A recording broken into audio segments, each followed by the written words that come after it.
Hey everyone, I'm Mind and welcome back to another Legacy versus Original comparison video. In today's video I'll be comparing the two versions of Zane's Titan Mech that have been released. The first mech, on the left, is part of set number 70737, Titan Mech Battle from 2015, while the one on the right is the only builded set 71738, Zane's Titan Mech Battle, which is new for 2021. These are both based on Season 5 of Ninjago Possession, though this one was released with the initial wave of Possession Sets in 2015, while this is a Ninjago Legacy Set in 2021. Before I get started, I'd just like to ask you guys to please like the video and subscribe if you're new. I just did reviews of all 5 of the new Ninjago Legacy 2021 sets, including Zane's Titan Mech Battle right here, but I'm also going to be doing Legacy versus Original comparisons like this for all 4 of the sets that I can do it for, and there's plenty of other Ninjago and LEGO content coming soon, so stay tuned for that. But with that out of the way, let's take a look at these sets and figure out which one of these two is better. So we'll start with the elephant in the room. Obviously, the new one is a lot bigger. It's like twice the size of the old one. These are interestingly the same price set. However, this was one of 2 builds in the original Titan Mech Battle set. There was this mech, but it also came with a ghost mech, and it was the same price as this. 2 mechs in that set, 1 mech in this set, and they were both $60 US. So with that in mind, like obviously this is definitely supposed to be an upscaled version of it. I'm not including the ghost mech or the minifigures in this video because my goal with these videos is to compare the interpretations of these vehicles from the show into LEGO form to see which one is done better. And the ghost mech, while it is part of the same set, was not meant to represent the same vehicle. However, it is worth keeping in mind, like obviously that came in that set and that was like a very significant part of that set.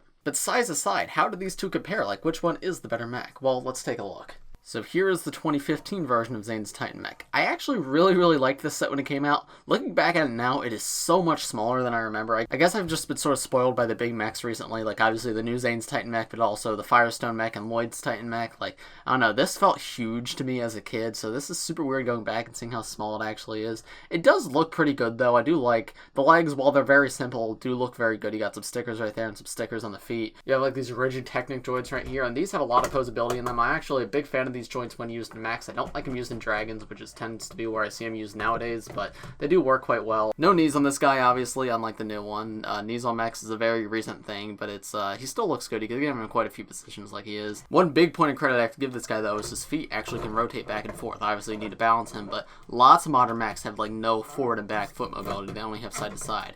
This guy has both, which I do really like, and allows for a much greater range of motion, like poses you can get him in. Because even without knees, that like forward and backward foot articulation can let you have like 1 foot forward, 1 foot back, and that's something a lot of modern mechs actually don't have, which is very disappointing. So that's very cool to see that this has that here.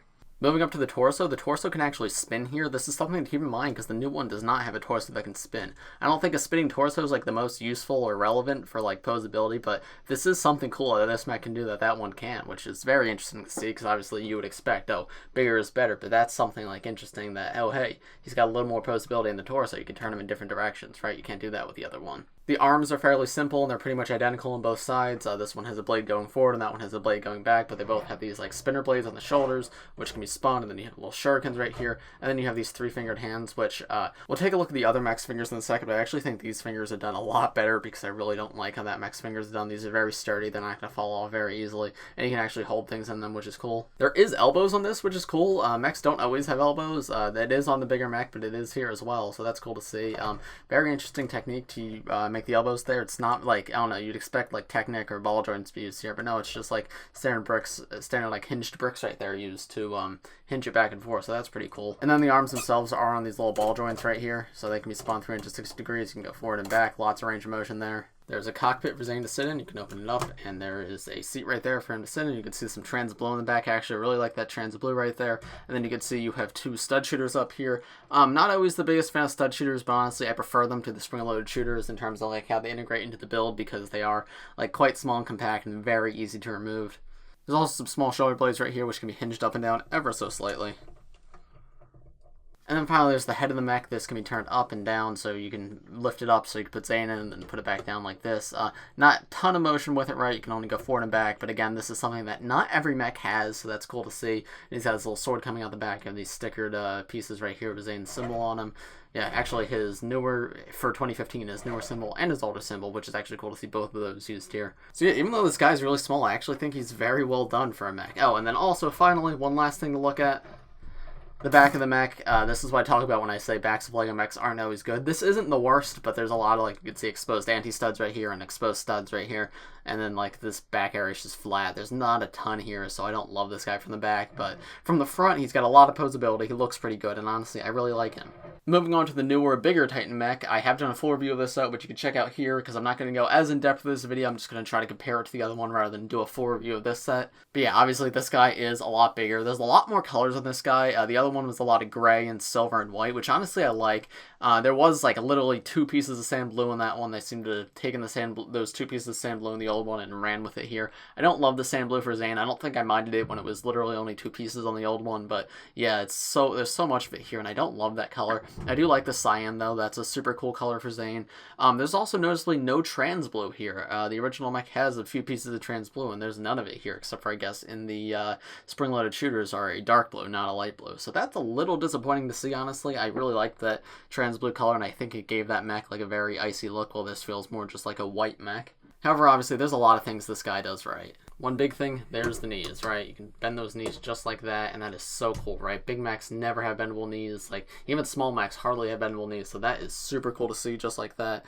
Here's what I'm talking about with the foot, right? You can bend it forward like that much and back that much. Like, there's not a ton of range of motion there. And I understand that's because this is a big mech, but even on small mechs, there's usually not much, like, foot forward and back range of motion anymore. There is side to side, right? But not forward and back. So that is cool to see on the older Titan mech, how he does have that forward and back motion. But even with that, like, the knees are definitely like great for articulation. There's a ton of poses you can get this guy in thanks to those knees, right? Isn't that cool?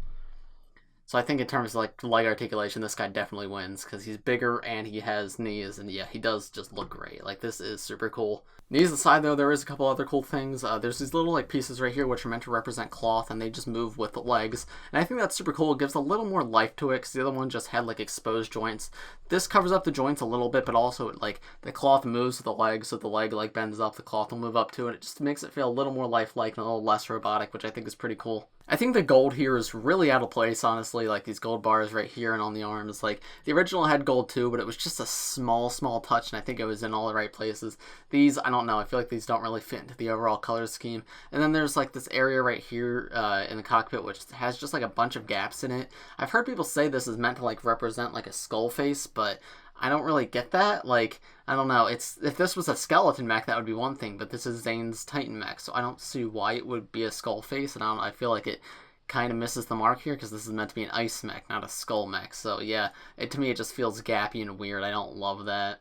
Shoulder blades here are a lot bigger on this one, right? He has these big triangular shoulder blades. I expressed in my review that I don't love those, however, it's better than, like, the one-piece shoulder blades on the original, so I'm not, like, so it's not the biggest deal, right? It looks a bit weird when you have it, like, out like that, and you can just see the exposed ball joint right there, but that's about how the original mech looks, because the original mech does have exposed ball joints, so honestly, I think this is an improvement. It's just not the improvement I would have made if I was designing the set. Those spinning blades on the arms are gone. One of them is moved down here, but this arm just does not have any spinning blade at all. There is elbows in this guy as well, just like on that one. This time they use ball joints, but it pretty much serves the same purpose. Actually, this one feels a little bit smoother. There's rotating wrists on this guy, which the original does not have, which is pretty cool. I love to see like more articulation in different ways in mechs. I expressed this in my review, but these fingers in this mech are some of the worst fingers I've ever seen. I don't know what they were thinking when designing these, but these are very flimsy. They're hardly even held on. Like, it's held on with like half of a bar, right? Which you can take off very easily. Like that bar right there doesn't even go all the way into this piece. I really would have preferred if they used the robot arm pieces like they did on the original mech. And honestly, once I'm done with all these videos going over the set, I'll probably replace it with the arms, with the fingers of the original mech, because I think those work a lot better here. So the fingers are disappointing, but that's just a small part of an otherwise like very great build in terms of posability and like ways you can move this in like different action poses. So that is really cool. This arm over here carries over the blades from the other one, but this time it's a gold blade. Instead of having one arm with the blade forward and one arm with the blade back, this one can just be rotated so you can have it back or you can have it forward, which I think is cool. I would have preferred if it was on both arms just like on the original, and if it was silver just like on the original, because again, I think the gold feels a little bit out of place, but still it's cool to see it. And I like having different articulation like this blade has right here. The head is movable once again, and it is very posable, right? You can move it back just like this. It's on a ball joint, so you can move it side to side a little bit, and then there's another hinge back here to access the cockpit. There's two spring-loaded shooters right here. Again, as I said, I prefer the stud shooters to these. I honestly don't love either of them. The stud shooters feel like a little better integrated into the build than those do. And then coming around to the back, here's how this guy looks. I think he honestly looks very good from the back. I'm not a fan of the color scheme personally, right? Like, I don't love the gold. I feel like the gold is very out of place here. However, my quarrels with the color scheme aside, I think this feels complete. Like, I disagree with the color choice, however, I don't think it feels incomplete. It just feels like I disagree with the designers here. The other mech, like, I had exposed studs, exposed anti-studs. Like, this has a ton of shaping. There's the gold bar pieces. There's these triangular pieces. This feels like a finished back, which I love to see when backs of mechs actually look good, and this is one of those cases. So that's very cool. This guy definitely wins in the back of the mech department. And finally, there's what the inside of the mech looks like. It doesn't open up as easy as the older one. You do have to like pick Zane up and put him in there. He has to go in like a little deeper, and he's covered up a little bit more. However, I think that's pretty cool. It feels more like an actual mech and less like a toy, if that makes any sense. Like, I don't know, it feels like Zane's actually piloting it rather than you're just like sticking him in there and then playing with the mech. So I do think that's cool. I think this is definitely the better of the two cockpits, pretty much just because it's bigger. But yeah, this is very, very well done, honestly. So as a whole, which one of these mechs is better? It may have seemed like I was complimenting the older mech a lot and like I had a lot of quarrels with the newer one. However, in all honesty, the newer one is the better one. I think I was just impressed for the size, like how good the older one is. However, just the sheer size of this one's pretty amazing. The fact that it has knees at the sheer size is good.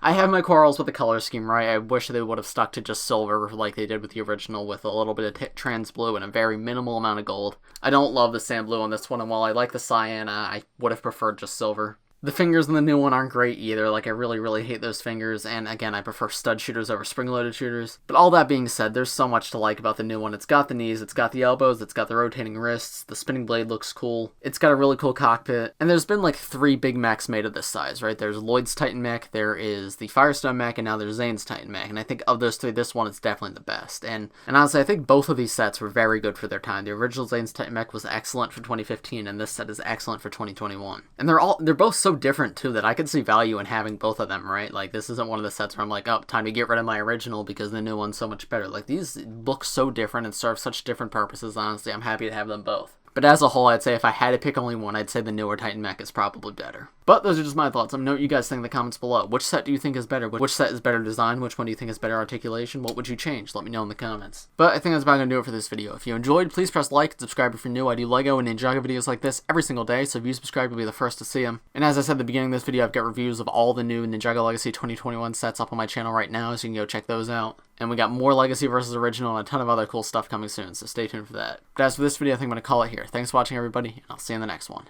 Bye.